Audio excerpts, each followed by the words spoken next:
नमस्कार. नवीन व्हिडिओमध्ये स्वागत करते. मी ज्योती सुरसी फॅशन डिझायनर मराठी आपल्या यूट्यूब चॅनलमध्ये. तर बऱ्याच ताई म्हणत होत्या की ताई तुझं डेली रुटीन. तर बरेच व्हिडिओ आपले डेली रुटीनच्या आहेत. तर तुम्ही ज्योती डेली ब्लॉग आपल्या ह्या यूट्यूब चॅनलला अजूनपर्यंत सबस्क्राईब केलेलं नसेल तर सबस्क्राईब करून ठेवा, जिथं आपलं रोजचं डेली रुटीन, टेलरिंग टिप्स आणि ब्लाऊज बिझनेसविषयी माहिती बरेच तुम्हाला इथं मिळत असतं पाहायला व शिकायला सुद्धा. आणि माझं डेली रुटीनसुद्धा मी जे काही काम करते तेच तुमच्याशी शेअर करते. तर चला असो, आज माझे सगळे कामं झालेले होते आणि विशू पण शाळेमधून आलेला होता आणि व्हिडिओचं काम होतं, त्यासाठी मी माझा बराच वेळ गेला. काय झालं होतं की व्हिडिओचं काम असं असतं की ज्यावेळेस आपण स्वतः कटिंग स्टिचिंग करतो ना त्यावेळेस समजतं. आता व्हिडिओचं कटिंग स्टिचिंग जर व्हिडिओ मोठे असतील तर त्याच्यामध्ये पूर्ण एडिटिंग करण्यासाठी आपल्याला वेळ द्यावा लागतो. तर बराच वेळ जातो त्याच्यामध्ये. एक दोन ब्लाऊज शिवून होतात, पण चला असं आता काम करतोच करायलाच घेतलेलं आहे आपण, तर ते करावंच लागतं. असो, कारण आपण जर इतरांना शिकवलं, काहीतरी शिकवण्याची प्रेरणा दिली, म्हणजे असं हेच केलं, दुसऱ्यांना मोटिवेट केलं, तर त्यातून मनात वेगळा आनंद असतो. त्या आनंदासाठी, त्या समाधानीसाठी आपला वेळ गेला तर गेला, पण मात्र तुम्हाला शिकायला मिळतंय, पाहायला मिळतंय, हे सगळ्या गोष्टींमध्येच माझा खूप मोठा आनंद आहे. चला असो, बऱ्याच ताई म्हणतात की ताई तुझे डेली रुटीन बघायला आवडतंय, तुझे कटिंग स्टिचिंगचे व्हिडिओ बघायला आवडतात. ते सगळं बघून हे करूनच आम्ही नवनवीन ब्लाऊज शिकलो आणि ब्लाऊज शिवायचा कंटाळाही आमचा दूर झालेला आहे. बरंच काम आम्ही आता करत आहोत. तर हे सगळं कमेंट वाचून भारी वाटतं. तर आज मला एक ब्लाऊज अर्जंट द्यायचा होता. आता सिंपल होता. आता मी त्यांना नाही म्हणून सांगितलं होतं, तर हा ब्लाऊज मला आता त्यांना नाही म्हटलं होतं, पण ते काय ऐकनाच. पण बघू आता, हा ब्लाऊज मला कटिंग स्टिचिंग करायचा आहे. प्लस कालचातला एक ब्लाऊज राहिलेला आहे ब्लॅक कलरचा, तर तो पण शिवायचा आहे. 2 ब्लाऊज तर आहेत कटिंग केलेले, म्हणजे हे पण करायचं आहे अजून. तर बघू आता, पटपट करते मी, जेवढं होईल तेवढं तुमच्याशी शेअर करते. काल तर बरीच धावपळ झाली. नऊवारी साडी शिवायची होती, जी की तुम्ही कालच्या व्हिडिओमध्ये बघितली असेल. तर चला आता पटकन तेवढं सगळं कामं मी पटापट करून घेते. व्हिडिओ कंटिन्यू करा. बऱ्याच ताई म्हणतात की ताई आम्ही ब्लाऊजचं कटिंग स्टिचिंग छान करायला लागलोत, नवीनच बिझनेस सुरू केलेला आहे, किंवा आमच्या गल्लीमध्ये भरपूर टेलर आहेत आणि आमच्याकडं काही कस्टमर येत नाही. तर बघा, सातत्य हे खूप महत्त्वाची गोष्ट आहे. जर तुम्ही स्वतः नवीन असाल तर तुमच्या घरच्यांचे ब्लाऊज शिवून बघा, इतर तुमच्या फ्रेंडचे ब्लाऊज शिवून बघा, तुमच्या बहिणीचे, आईचे, सासूचे, म्हणजे इतरही आपल्या कलिग जे काही महिला असतील त्यांचे तुम्ही ब्लाऊज शिवून द्या. छान ब्लाऊज शिवायला लागलात, फिटिंग छान बसायला लागली, फिनिशिंग छान यायला लागलं, तुमच्या सगळ्या गोष्टी प्रॉपर यायला लागल्या की तुम्ही पैसे घ्यायला सुरुवात करा. जसं तुम्ही सुरुवातीला एक ब्लाऊज पूर्ण फ्रीमध्ये शिवून द्या. प्रत्येकाला नाही, फक्त तुमच्या जे जवळच्या महिला आहेत, म्हणजे तुमच्या मैत्रिणी आणि तुमच्या घरचे, म्हणजे तुम्ही बहिणी वगैरे कुणी असतील त्या, ठीक आहे. तर मग त्यानंतर मग तुमच्याकडे ब्लाऊज यायला लागतील, हळूहळू तुमच्याकडे ब्लाऊज यायला लागतील. जे त्यांनी घातलेले ब्लाऊज त्यांनी बाहेर दाखवायला, चर्चा करायला सुरुवात केली की मग तुमच्याकडे कस्टमर आपोआप यायला लागेल. ही तर एक महत्त्वाची गोष्ट आहेच आहे. पण तुम्ही जर सुरुवातीलाच नवीन असाल तर तुम्ही शिलाई थोडीशी कमी घ्या. आता ज्यावेळेस प्रत्येक चांगला प्रॉपर टेलर असेल तिथं तुमची 200-250 रुपये त्या टेलरची शिलाई असेल, तर तुम्ही तिथं 100पासूनच सुरुवात करा. मग तुम्हाला भलाई थोडा वेळ जास्त लागत असेल किंवा तुमची फिनिशिंग व्यवस्थित नसेल, तर प्रत्येक गोष्ट मॅनेज करण्यासाठी तुम्हाला फिनिशिंग आणि प्रॅक्टिसची खूप जास्त गरज आहे. तर तुमची जेवढी प्रॅक्टिस होईल तेवढं तुमचं ब्लाऊज छान बसायला लागेल, तुमची फिनिशिंग वाढायला लागेल. तुमचा ब्लाऊज छान बसला तर फिनिशिंग छान बसली तर 100% तुमच्याकडे गिराईक मात्र भरपूर येईल. अशा पद्धतीने वेगवेगळ्या टिप्स मी तुम्हाला देत असते, त्या लक्षात ठेवायच्या आहेत. कस्टमर कसे वाढवायचे ह्याच्यावरती बऱ्याच कमेंट होत्या आणि मग मात्र मला सांगायला राहवलं नाही, तर म्हटलं चला आज मात्र तुम्हाला सांगून द्यावं एक छोटीशी आणि छानशी अशी सिक्रेट टिप्स. तर बघा ताईंनो, प्रत्येक वेळी आपण आपला ज्यावेळेस ब्लाऊज शिवतो त्यामध्ये काहीतरी वेगळं करा. वेगळं म्हणजे काय, छान डिझाईन्स करा, थोडंसं वेगळं करा, एट्रॅक्टिव्ह करा, नवीन करा, जेणेकरून ते इतर मैत्रिणींना आवडेल आणि तो ब्लाऊज तुम्ही मैत्रिणींमध्ये घालून जा. जसं की सणवार असेल, ज्यावेळेस मैत्रिणी एकत्र येतील त्यावेळेस तुमचा ब्लाऊज बघितल्याच्या नंतर त्या विचारतीलच की बाई तू कुठेच शिवलास, खूप सुंदर दिसतंय, डिझाईनही छान बनवलेली आहे, नवीन आहे, आम्हाला पण बनवायची आहे. मग त्यावेळेस मात्र तुम्ही सांगू शकता की ही मी डिझाईन माझी स्वतःची शिवलेली आहे, हे ब्लाऊजही मी माझा स्वतः शिवलेला आहे. अशा पद्धतीने तुम्ही स्वतःची पण चर्चा करू शकता किंवा इतर मैत्रिणींसुद्धा सुंदर सुंदर डिझाईन तुम्ही बनवून देऊ शकता. ज्यावेळेस तुमची ती डिझाईन बनते, ती व्हायरल होते, त्यावेळेसच मात्र तुम्हाला गिराईक मात्र छान पद्धतीने मिळायला लागतं. आणि कस्टमर मिळणं हे खूप महत्त्वाचं आहे, कारण जर तुमची चर्चाच झाली नाही तर तुम्हाला कस्टमर कसं मिळणार.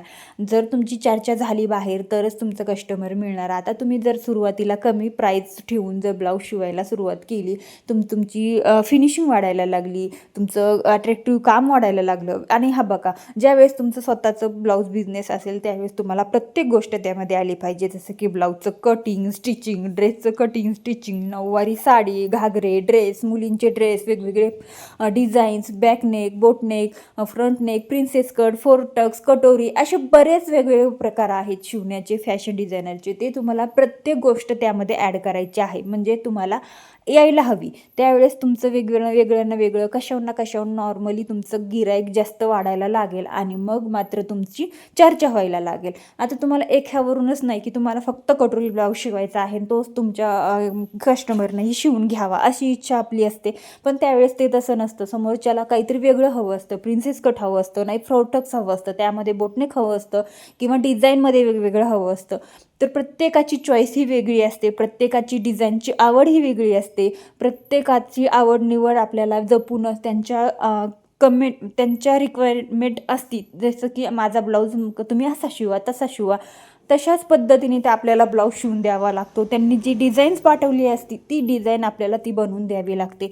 त्यासाठी आपल्याला प्रत्येक गोष्ट येणं गरजेचे आहे. त्यामुळे सुरुवात करायची असेल तर छोट्याशामधून सुरुवात करा आणि प्रॅक्टिस ठेवा. कटिंगमध्ये प्रॅक्टिस ठेवा, स्टिचिंगमध्ये प्रॅक्टिस ठेवा. ज्यावेळेस आपण शिलाईमध्ये नेहमी प्रॅक्टिस ठेवतो ना, त्यावेळेस मात्र तुमचं 100% फिनिशिंग वाढतं. आता बघा, तुम्ही आज एक ब्लाऊज शिवलाय, उद्या 2 शिवा, परवा 3 शिवा, नाहीतर तुम्ही तेवढेच शिवा. फक्त तुमचं कंटस्टिटी सारखं सेम ठेवा. म्हणजे कसं, रोजची रोज काम करायला लागा.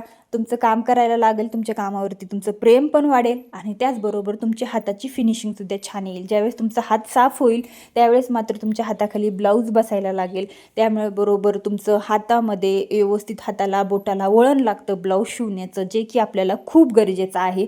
छोट्या छोट्या टिप्ससुद्धा त्याच्यामध्ये इतक्या महत्त्वाच्या आहेत की विचारू नका. एवढ्या महत्त्वाच्या टिप्समुळे सुद्धा तुम्हाला तिथं सामोरी जावं लागतं. ज्यावेळेस तुमचं कस्टमर ब्लाऊज पूर्ण घालून बघतं त्यावेळेस असे छोटे अनुभव आहेत ते मी तुमच्याशी शेअर तर करतच राहील. पण प्रत्येक गोष्ट मला एक सांगायची होती की कस्टमर जर तुम्हाला वाढवायचं असेल तर तुमचं फिनिशिंग खूप महत्त्वाचं आहे. त्याचबरोबर तुमची सातत्य. आता तुम्ही जर एका कस्टमरचा ब्लाऊज घेतला शिवायला, ते छान असा फिनिशिंगमध्ये शिवून दिला, अगदी वेळेवरती दिला, आज संध्याकाळी ते ब्लाऊज दिलं, उद्याच्या संध्याकाळी ते तुम्हाला शिवून द्यायचं आहे. जर तुम्ही वेळेवरती दिला तर ती सुद्धा खूप छान महत्त्वाची गोष्ट आहे. तुम्हाला ते कस्टमर जाणीव ठेवतं की नाही, आता मला वेळेवरती दिलाय म्हटल्यावर मी दुसऱ्या वेळेस पण त्यांच्याकडे ब्लाऊज टाकणार. तर ह्या सुद्धा गोष्टी खूप महत्त्वाच्या आहेत. त्याच मी तुम्हाला छोट्या गोष्टी सांगत असते, त्या फॉलो करत राहा आणि प्रॅक्टिस करत राहा. एक ना एक दिवस तुमचा असा येईल की तुमच्याकडं खूप सारे कस्टमर असतील. आता बघा, मी स्वतः एक शून्यातून सुरुवात केलेली होती. त्यावेळेस मी स्वतःचे ब्लाऊज शिवायची, आईची शिवायची, बहिणीची शिवायची आणि इतर मी बाहेरची कोणाचीही ब्लाऊज शिवायची नाही. पण मात्र मग सुरुवात केली, एका मैत्रिणीचा शिवला, छान बसला. त्यानंतर थोडी अशा गोष्टींमधूनच माझं सगळं बिझनेस वाढला. आणि त्यानंतर मग आपलं जे सातत्य आहे, म्हणजे माझं असं होतं की मी काही ना काहीतरी काम मी शिवत बसायची, काही ना काहीतरी शिवत राहायची. जर तुमच्याकडे ब्लाऊजच येतच नसतील तर तुम्ही काही ना काहीतरी शिवत राहा, म्हणजे तुमचं मशीन चालवायचा हात व्यवस्थित बसतो. तर बघा, विशू बसलाय अभ्यासाला आणि माझं ना ते ब्लॅक कलरचा ब्लाऊजसुद्धा माझा पूर्ण रेडी झालेला आहे. तर हा मोठ्या मापाचा 40 साईजचा ब्लाऊज आहे, जे की मी काल 2 ब्लाऊज दाखवले होते ना, तर त्याच मापाचा हा आहे आणि त्याच कस्टमरचा आहे. आणि इथं हे मापाचाच होता.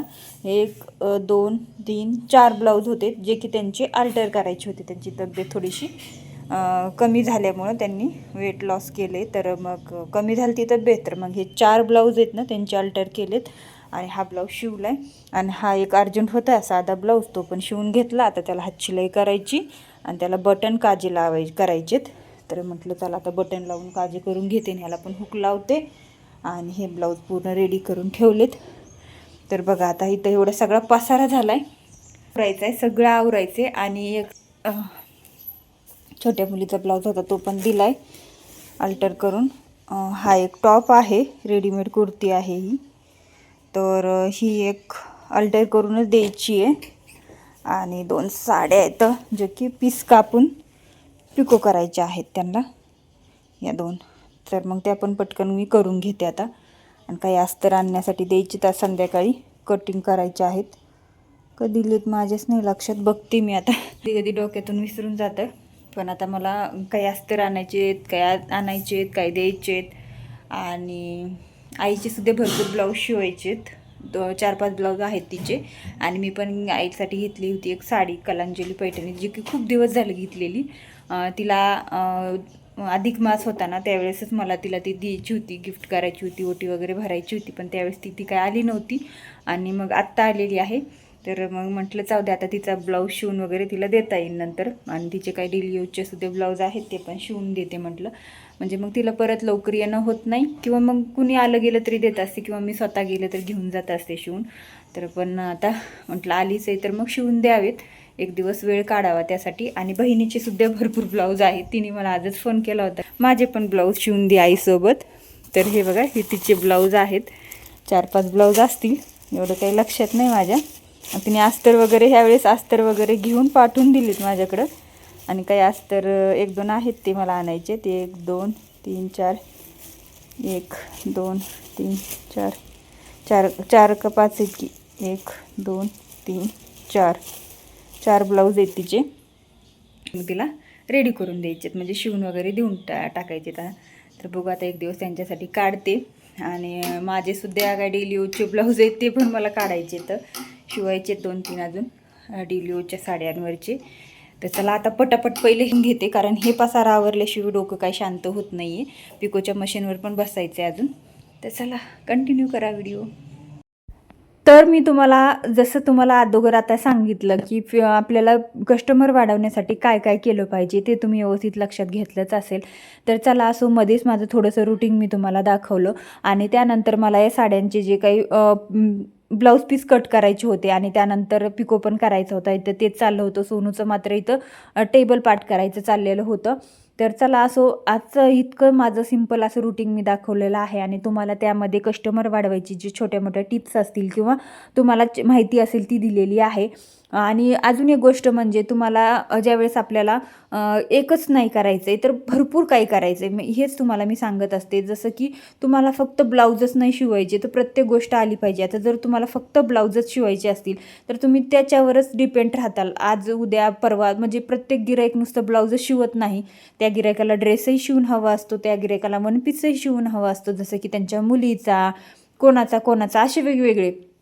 त्यासाठी सातत्य ठेवा. आता बघा, माझ्याकडे ब्लाऊज तर असतातच, मग त्यामध्ये मी बऱ्याच व्हरायटी शिवते. Princess cut, boat neck, princess cut, 2 piece princess cut, 3 piece princess cut, परत 4 टक्स, कटोरी, वेगवेगळे मापं, वेगवेगळ्या design, boat neck, front neck, deep neck, ह्या बऱ्याच गोष्टी आहेत त्यामध्ये. तर ब्लाऊजचं सर्व प्रकार मी शिवते. त्याचबरोबर नऊवारी साडी, त्यामध्ये नऊवारी काष्टा साडी, शाही मस्तानी, राजलक्ष्मी, ब्राह्मणी, अशा पद्धतीच्या वेगवेगळ्या साड्या डिझाईन. त्यानंतर छोट्या मुलींचे घागरे, ड्रेस, वन पीस, सगळंच काही. अशा पद्धतीने मी सर्व काही शिवत असते. जसं की तुम्हाला तर ज्यावेळेस तुम्ही बघत असाल माझं, तर फॅशन डिझायनर चॅनल 2 ते 3 वर्ष होत आलेत आता त्याला. खूप छान पद्धतीने मी त्याच्यावरती काम करते आणि सगळं काही सांगते आहे. तर तुम्हाला तर माहितीच असेल की बऱ्याच गोष्टी मला त्यामध्ये मी ॲड केलेल्या आहेत. म्हणजे जे काही मला येतं ते मी तुम्हाला शेअर करते. तर बऱ्याच असतं की ड्रेस, साड्या, वन पीस, ब्लाऊज, हे सगळं काही माझ्याकडे शिवायला असतं. त्यामुळं माझ्याकडे गिरायकाची काहीच कमी नाही आहे, की एक झालं की एक झालं की एक सुरूच असतं सतत. आणि कायम ब्लाऊज इतके शिल्लक असते शिवण्यासाठी की कधी कधी कंटाळा येतो, पण तरीसुद्धा मी 2-3 का होईना ब्लाऊज शिवून टाकत असते, कारण लोड कमी होतो. तर चला, काही अस्तर आणण्यासाठी मग मला इथं ब्लाऊज पीस काढायचे होते, ते मात्र मी इथं काढून घेतलेले होते. आणि म्हटलं आता ते अस्तर आणण्यासाठी द्यावं, म्हणजे उद्याच्याला मला ते कटिंग स्टिचिंगसाठी होतील. तर तेच इथं माझं बघायचं इथं काम चाललेलं होतं. आणि मग मला तेच तुम्हाला इथं व्यवस्थित सांगायचा प्रयत्न करते, की बऱ्याच म्हणतात मग आमची कस्टमर वाढत नाही, त्याच्यासाठी काय करावं. तर बघा, कामाचे सातत्य ठेवणं खूप महत्त्वाचं आहे. त्याचबरोबर कामामध्ये वेगवेगळे प्रकार करणं, म्हणजेच तुम्हाला आता सांगितलं की सगळं शिवणं आलेलं पाहिजे. त्याचबरोबर तुम्ही एखादी पिकोफॉलची मशीनसुद्धा घ्या, जेणेकरून तुमच्याकडे साड्या पिकोफॉल करण्यासाठी येतील. ते पिकोफॉलचे वेगवेगळे व्यवस्थित टिप्स तुम्ही समजून घ्या, म्हणजे लक्षात येईल.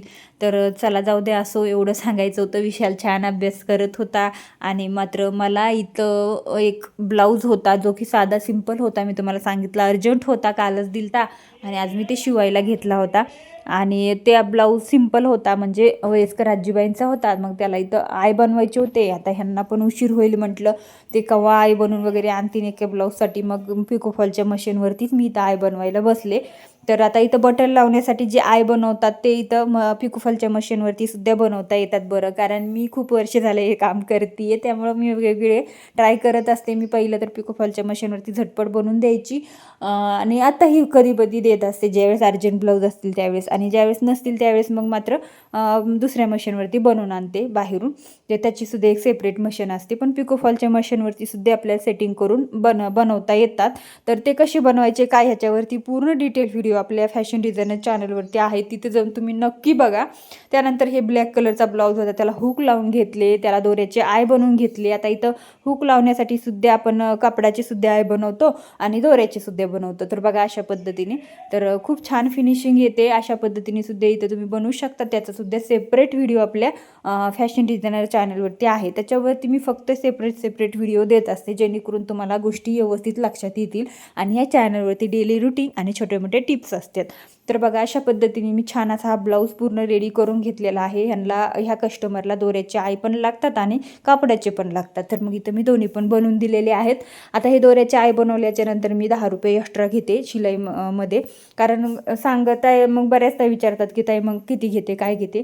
तर बघा अशा पद्धतीने. आणि मग हे माझे 2 ब्लाऊज अगोदर झालते त्या कस्टमरचे आणि एक बाकी होता, तो पण मी पूर्ण करून घेतला. आणि म्हटलं आता चला पटापट पिशव्यामध्ये घालून ठेवावं आणि आवरून घ्यावं, कारण मला संध्याकाळचा स्वयंपाक पण बनवायचा होता.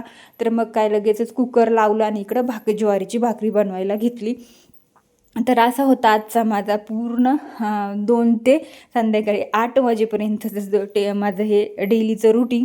आणि तुम्हाला ते दाखवत मी तुम्हाला जे काही टिप्स दिलेल्या आहेत त्यात तुम्ही नक्की फॉलो करा. आणि तुम्ही सुरुवात केलेली असेल तर नाराज होऊ नका. सुरुवातीला गिऱ्हाईक नसतं आपल्याकडे, कस्टमर नसतं, पण तुम्ही सुरुवात करा. स्वतःपासूनच सुरुवात केलेली ती खूप मोठ्या उंचावर जात असते. आणि मला कायम विचारा की म्हणजे कसं, तुम्हाला जे काही छोट्या मोठ्या गोष्टी माहीत नसेल ते तुम्ही विचारत राहा कमेंटमध्ये, मी तुम्हाला सांगण्याचा नक्की प्रयत्न करील. छान ब्लाऊज शिवा आणि कमेंटमध्ये पण सांगत जा की तुमचे कसे आलेले आहेत काय हे सगळं. तर चला, खूप झाला आजचा व्हिडिओ तुम्हाला कसा वाटला कमेंट बॉक्समध्ये नक्की कळवा. आणि तुम्हाला काही विचारायचं असेल तर ते सुद्धा विचारा. भेटू नवीन व्हिडिओमध्ये. व्हिडिओला लाईक करा, शेअर करा आणि चॅनलवर तुम्ही नवीन असाल तर सबस्क्राईब करा. भेटू उद्याच्या व्हिडिओमध्ये. Bye bye.